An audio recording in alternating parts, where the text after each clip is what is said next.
नमस्कार दर्शकों, स्वागत है आप सभी का आपके अपने YouTube channel astrologer Deepa Sharma में। कैसा जा रहा है आपका ये लॉकडाउन पीरियड और कैसे आप अपने घर में अपने समय का कर रहे हैं सदुपयोग। उम्मीद करती हूँ कि आप सब अपने घर में सुरक्षित होंगे, स्वस्थ होंगे, अपनों का ख्याल रख रहे होंगे और आप इस समय का जो आपको फ्री समय मिला है उस समय का सदुपयोग कर रहे होंगे। जी हाँ, कुछ लोग परेशान हैं कि इस समय से कैसे बाहर निकलें, इस समय को कैसे पार करें, ये समय हमारे लिए बहुत बोरियत का हो गया है। तो बोरियत नहीं है, जो चीज़ें, जो हॉबीज़ जिनको आप समय नहीं दे पा रहे थे, जिनके लिए आप हमेशा छटपटाते हैं कि मेरे पास समय की कमी है, अगर समय मिले तो मैं ये कर लूँ, मैं वो कर लूँ, तो वो यही समय है कि आप उस समय में अपनी हॉबीज़ को टाइम दे सकते हैं। अपने घर के बहुत सारे ऐसे काम होते हैं जो ज़रूरी काम होते हैं, आप वो कर सकते हैं। तो अपने घर में बच्चों के साथ टाइम स्पेंड कर सकते हैं और ऐसी बहुत सारी चीज़ें हैं जिनके लिए आप समय तलाश रहे होते हैं। तो अपने घर में स्वस्थ और सुरक्षित रहने के साथ साथ अपने समय का सदुपयोग भी ज़रूर करते रहें। आज हमारी जो वीडियो रहेगी, वीडियो सीरीज, हमने बात की सूर्य की, मंगल की, चंद्रमा की और आज हम जिस प्लैनेट की बात करने जा रहे हैं वो प्लैनेट है बुध। बुध आपकी कुंडली में क्या रोल प्ले करता है, किन किन चीज़ों को इंडिकेट करता है, बुध अच्छा है तो आपको किन किन चीज़ों से लाभ मिलता है और कुंडली के अंदर अगर बुध खराब है तो किन किन चीज़ों को लेकर आपको नुकसान उठाना पड़ सकता है। आज हम इस बात पे चर्चा करेंगे और हमारे जितने भी सब्सक्राइबर हैं यूट्यूब के, उन सभी का दिल से धन्यवाद। दोस्तों, अगर हम बात करें कि सूर्य, जैसे हमने बताया, ग्रहों का राजा है, चंद्रमा मन का कारक है और मंगल एक वॉरियर है, आपकी डेयर का, आपकी हिम्मत का, आपकी ताकत का, पराक्रम का कारक होता है। उसी प्रकार बुध बुद्धि का कारक होता है। जी हाँ, बुध से आपकी बुद्धि का आकलन किया जाता है। अगर आपकी कुंडली में बुध प्लैनेट अच्छा है तो पहले हम बात करेंगे अच्छे की और उसके बाद हम बात करेंगे बुरे की। तो जो अगर बुध कुंडली में अच्छा है तो किन किन चीज़ों को लेकर आपको अच्छा फायदा हो सकता है, यानी किन किन चीज़ों में आपको लाभ प्राप्त हो सकता है। सबसे पहले देखेंगे कि बुध ज्ञान का कारक है, बुध बुद्धि का कारक है, बुध मेमोरी का कारक है, यानी कि आपकी जो याददाश्त होती है वो हम बुध से देखते हैं। आपकी कुंडली में आपकी जो मेमोरी बनाता है वो बुध बनाता है। आपके वाक्पटुता, आप कितना अच्छा बोलते हैं, आप कितने अच्छे वक्ता हैं, आप कितने अच्छे प्रवक्ता हैं, ये सारा बुध पे डिपेंड करता है। आप कितने अच्छे राइटर हैं, यानी आपका लेखन कार्य कितना अच्छा है। जितने भी राइटर्स होंगे, चाहे वो स्क्रिप्ट राइटर हो, चाहे फिर वो किसी तरह की भी कहानी लिखते हो या साहित्य लिखते हो या मूवीज के लिए स्टोरी लिखते हो, कुछ भी, वट एवर, जो भी आप लिखते हो, वो आपका राइटिंग स्किल कैसा है, ये भी हम बुध से देखते हैं। उसके बाद आपकी एनालाइजिंग पावर, आप किसी चीज़ का विश्लेषण कितनी अच्छी तरीके से करते हैं, ये भी कुंडली में बुध अच्छे होने पर डिपेंड करता है। साथ ही साथ एनालाइजिंग के साथ साथ अगर हम और स्किल्स की बात करें तो बहुत ही गूढ़ता की, विषय की गूढ़ता में जाना, यानी विषय के डेप्थ में जाना भी बुध अच्छा होने पर ही होता है। इसके अलावा हमारे बाल, यानी कि कुछ लोगों को आपने देखा होगा कि समय से पहले एक गंजापन आ जाता है, बाल झड़ जाते हैं, बाल कम हो जाते हैं, तो बुध पीड़ित होने से ऐसा होता है। तो जिनका बुध अच्छा होता है उनके बाल भी काफ़ी अच्छे होते हैं।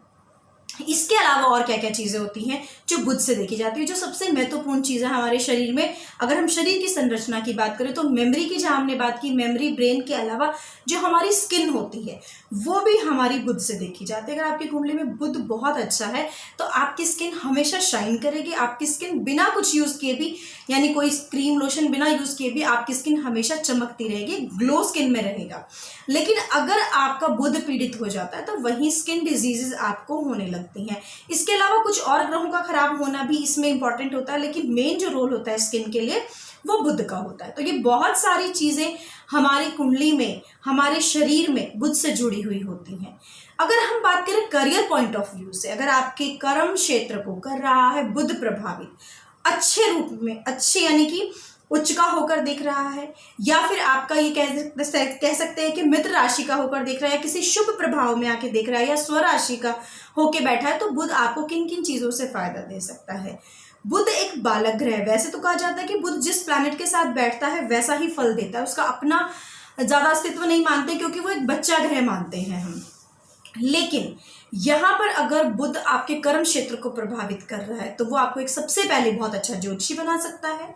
साथ ही वो आपके ज्ञान को बढ़ाते हुए आपको सीए, सीएस, अकाउंटिंग, बैंकिंग क्षेत्र की जितनी भी सेवाएं हैं उसमें आप बुध के अच्छा होने से जा सकते हैं। तो जो बच्चे कॉमर्स लेते हैं या अभी 12th के बाद जो इन बच्चों का या 10th के बाद जिनका रिजल्ट आएगा और उनको अपना स्ट्रीम चुनना होता है, उनके लिए बुध का देखना बहुत जरूरी है। अगर आपका बुध बहुत अच्छा है तो ही आप कॉमर्स फील्ड में या बैंकिंग या अकाउंटिंग या इस तरह की किसी भी फील्ड में आप जा सकते हैं। जो वित्तीय संबंधी जितनी भी सेवाएं होती हैं उनमें जितनी भी कंपनीज हैं, जितने भी काम हैं, आप उसमें जा सकते हैं।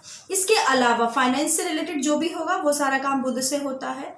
आपका बोलने से रिलेटेड कोई भी काम होता है, जैसे कि आप अगर एक अच्छे एंकर हैं, आप एक अच्छे न्यूज़ रीडर हैं, आपको कहीं बोलने का काम है, आप किसी को रिप्रेजेंट करके आप किसी के प्रवक्ता हैं, तो आपका बुध बहुत अच्छा होना चाहिए। आप अगर इस तरह के किसी फील्ड में जाना चाहते हैं, यानी कम्युनिकेशन लेवल जो है, कम्युनिकेशन से रिलेटेड जितने भी बीपीओज हैं यानी कि कॉल सेंटर्स की जो जॉब्स होती हैं उसमें भी आपकी वाक्पटुता बहुत अच्छी होनी चाहिए, तो भी आप वहां जॉब कर सकते हैं।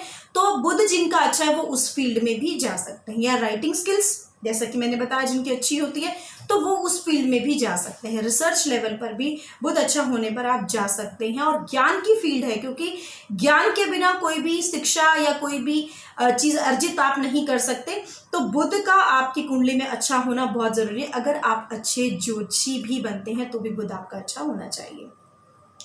तो ये तो था अगर आपके कर्म क्षेत्र को प्रभावित करते हैं अगर बुध, तो आप किन किन फील्ड में जा सकते हैं। इसके अलावा हम बात करेंगे बुध अगर खराब है तो आपको क्या क्या परेशानियों का सामना करना पड़ सकता है। आपको मेमोरी से रिलेटेड प्रॉब्लम होती है, आपको लगता है कि मुझे कुछ याद नहीं रहता, कुछ समय के बाद आप चीज़ें भूल जाते हैं, तो आपको समझ लेना चाहिए कि आपकी कुंडली के अंदर बुध पीड़ित है, बुध खराब है। उसके अलावा अगर आपके बाल बहुत झड़ रहे हैं, अन्य मतलब किसी भी रीज़न के बिना ही आप सब चीज़ों की सेफ्टी यूज़ कर रहे हैं, आप अच्छा शैम्पू, अच्छा ऑयल, अच्छी केयर कर रहे हैं, उसके बाद भी आपके बाल बहुत निरंतर झड़ रहे हैं, तो आपका बुध कहीं ना कहीं कुंडली में पीड़ित है। उसके अलावा अगर हम स्किन की बात करें, अगर आपको स्किन डिजीज है, कभी भी दाग हो जाते हैं, स्किन में क्रैक्स आ जाते हैं या स्किन की किसी भी तरह की एलर्जी, तो सबसे पहले आपको अपना बुध चेक कराना चाहिए कि कहीं कुंडली में बुध पीड़ित तो नहीं है, कहीं कुंडली में बुध की स्थिति खराब होने की वजह से तो आपको ये सारी परेशानी नहीं आ रही है। इसके अलावा आप मेमोरी और यहाँ तक मैंने बात की स्किन की बात की, और भी बहुत सारी ऐसी चीज़ें होती हैं जो हमारी बुध से इंडिकेटेड होती हैं। आपको अच्छा प्रवक्ता यानी वाणी, आपकी वाणी बहुत अच्छी होनी चाहिए। जिनके गले में कुछ समस्या होती है, जो गले से रिलेटेड प्रॉब्लम्स होती हैं, वहाँ भी बुध को हम देखते हैं। अब बात कर लेते हैं करियर क्षेत्र की, कि करियर क्षेत्र में अगर बुध आपका खराब है तो किन किन चीज़ों से नुकसान कर सकता है। यानी कि अगर आपने 10th के बाद आपके अच्छे ठीक ठाक नंबर आए और आपने चुन लिया है कॉमर्स, या आप बनना चाहते हैं सीए, मैंने बहुत सारे ऐसे बच्चे देखे हैं जो सीए में एडमिशन ले लेते हैं, 5 साल, 6 साल, 8 साल तक भी वो अपना बेस्ट से बेस्ट उस फील्ड में देते हैं, लेकिन उसके बावजूद भी 1 सेमेस्टर या 2 सेमेस्टर उनके क्लियर नहीं हो पाते और वो सीए नहीं बन पाते। और उनकी ये शिकायत होती है कि हमने बहुत मेहनत की, हमने बहुत एफर्ट किया, लेकिन उसके बाद भी हमारी सीए क्लियर नहीं हो पाई। तो ऐसा क्या रीज़न होता है कि उनकी सीए क्लियर नहीं हो पाती? देखिए, कोई भी प्लैनेट जब सपोर्टिंग होता है तो ही आप उससे रिलेटेड फील्ड में सक्सेस पा सकते हैं। अगर आपका बुध कुंडली में खराब है और आप चल दिए हैं सीए की फील्ड में, तो आप अपना समय बर्बाद कर रहे हैं। तो उन बच्चों को खास करके ध्यान से अपनी स्ट्रीम चुननी चाहिए, अपने ग्रहों के अनुसार ही सब्जेक्ट लेना चाहिए। वरना होता क्या है एंड में कि आपने पढ़ाई किसी चीज़ की और आप जॉब किसी और चीज़ की कर रहे होते हैं। आपने शिक्षा किसी और चीज़ की ली और आपको जो जॉब कार्य क्षेत्र मिला होता है वो कोई और मिला होता है, क्योंकि उसमें आप सक्सेस नहीं पा पाते। इसी प्रकार से कोई भी फाइनेंस से रिलेटेड, वित्तीय जो सेवाएं हैं उनसे रिलेटेड, अकाउंटिंग, बैंकिंग से रिलेटेड, कोई भी ज्ञान की फील्ड है, आप इवन कि आप आईएएस, आईपीएस भी अगर बन रहे हैं तो भी आपका बुध बहुत अच्छा होना चाहिए। क्योंकि जैसे मैंने पहली लाइन में कहा कि ज्ञान का कारक है बुध, बुद्धि का कारक है बुध, अगर वही वीक होगा तो भी आप किसी फील्ड में सक्सेस नहीं पा पाएंगे। तो उसके अनुसार ही आपको अपने सब्जेक्ट्स का चयन करना चाहिए, आपको अपने करियर का चयन करना चाहिए। हमारे आपसी रिश्तों में बुध छोटी बहन और बुआ का भी कारक होता है, या आपकी पत्नी की जो बहन है उसका भी कारक होता है। तो ये सारी जो चीज़ें होती है, अगर कहीं भी कुंडली में आपको लगता है कि आपका बुध पीड़ित है, बुध खराब है, तो 2-3 उपाय यहाँ पर आप कर सकते हैं। एक बहुत ही सरल सा उपाय है, सबसे पहले वो बता दूंगी। वो दोनों स्थितियों में किया जा सकता है, अच्छा अगर ग्रह है तो भी, खराब है तो भी। आप विधारा की जड़ पहन सकते हैं, वो बिना सोचे समझे आप पहन सकते हैं। विधारा की जड़ अभिमंत्रित करा के बुधवार के दिन धारण कीजिए, तो बुध से रिलेटेड अगर कोई भी समस्या आपको आ रही है इनमें से, तो वो निश्चित रूप से दूर हो जाएगी। साथ ही अगर आपको लगता है कि मेमोरी से रिलेटेड, स्किन से रिलेटेड या कोई भी इस तरह की बीमारी आपको लग रही है अपने अंदर, तो आपको यहाँ पर बुध की रेमेडीज जरूर करनी चाहिए। बुधवार के दिन आप गाय को हरा चारा जरूर खिलाइए, या फिर आप इसके अलावा एक अपनी बहन, अपनी बुआ को भी कोई गिफ्ट दे सकते हैं, या पत्नी की बहन को भी कोई गिफ्ट दे सकते हैं। इससे भी, ऐसा करने से भी आपका बुध मजबूत हो जाएगा, स्ट्रांग हो जाएगा, और जो पीड़ा आपको दे रहा है वो कम हो जाएगी। इसके अलावा आप उसके मंत्र का भी जाप कर सकते हैं, ओम बूम बुद्धाय नमः। इस मंत्र के जाप से भी बुध से रिलेटेड पीड़ा दूर हो सकती है। मित्रों, ये तो थी आपकी जानकारी बुध की, कि बुध आपकी कुंडली में अच्छा है तो क्या है, अगर खराब है तो कैसा रहेगा। हमारे चैनल को लाइक, कमेंट, सब्सक्राइब करने के लिए दिल से धन्यवाद। आप हमारे को ऐसे ही स्नेह देते रहिए और हमारी वीडियोस को ऐसे ही देखते रहिए, लेकिन नोटिफिकेशन बेल को प्रेस करना ना भूलें, क्योंकि कोई महत्वपूर्ण जानकारी जो आपके लिए जरूरी हो सकती है, कहीं वो मिस ना हो जाए। अगली वीडियो में फिर एक नए ग्रह की चर्चा लेकर हाजिर होंगे और बताएंगे कि क्या कुछ हो सकता है उस ग्रह के बारे में। अभी समय हो गया अनुमति लेने का, जल्दी मिलूंगी आपसे। नमस्कार।